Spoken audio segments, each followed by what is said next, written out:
Boom. Hey internets, excuse the quality. I'm using my S120 because the battery just went out on my other camera. In any case, wanted to address this. I've been dropping videos about the tariffs and how it's going to affect the business for garments and mass production of fashion items in the US and China, right? So the tariff is going to end up creating some sort of extra cost that's going to affect everybody and affect the way you price out garments and accessories for your customers. Everything that's obviously affected by the tariff. So the question in the comments was, is China a good place to do everything? Like, can't you get things done in the USA?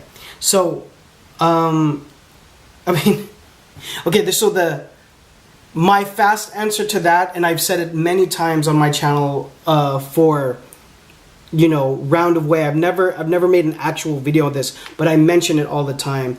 China is dominant with a lot of categories of cut and sew and accessory production. They've been doing it for decades.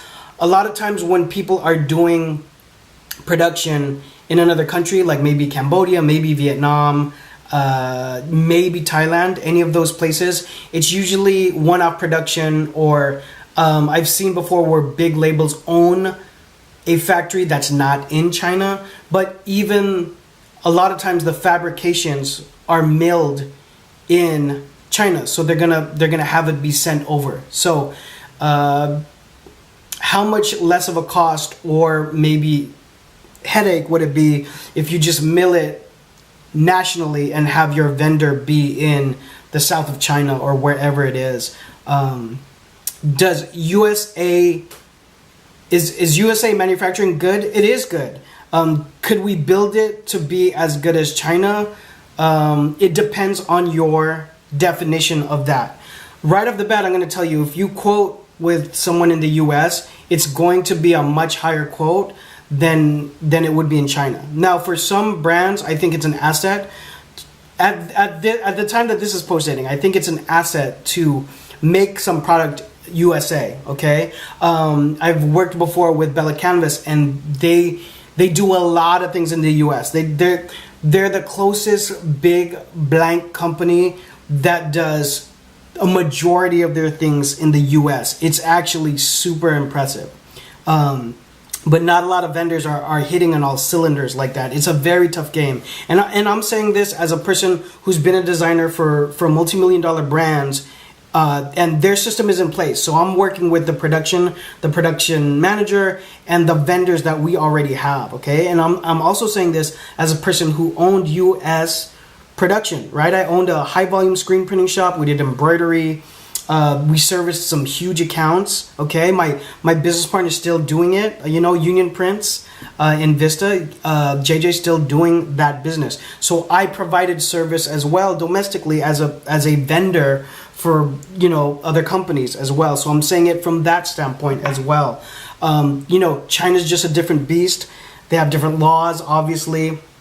And I don't have to belabor that point, but at the end of the day, they can efficiently do 1,000 pieces pretty well. I mean, you got to QC it, of course, just like anything else, but they have been dominant for decades with a lot of manufacturing. So I didn't mean for this video to be about the tariff war, so disregard this later if it becomes norm or whatever the norm becomes. But at the time that this is posting, I've dropped a few videos about the tariff and how that's going to be. So that will affect it. But in terms of like scale and execution, even convenience, if you're trying to do real big numbers, real numbers with mass production, like 1,000 units or more per garment, sometimes per colorway, 1,000 per colorway if you're doing 2 or 3. I mean, yeah, you're looking at China for the most part, and that has been the story for decades for real big brands. Okay, but again, with all of the tariff stuff, let's see what's happening.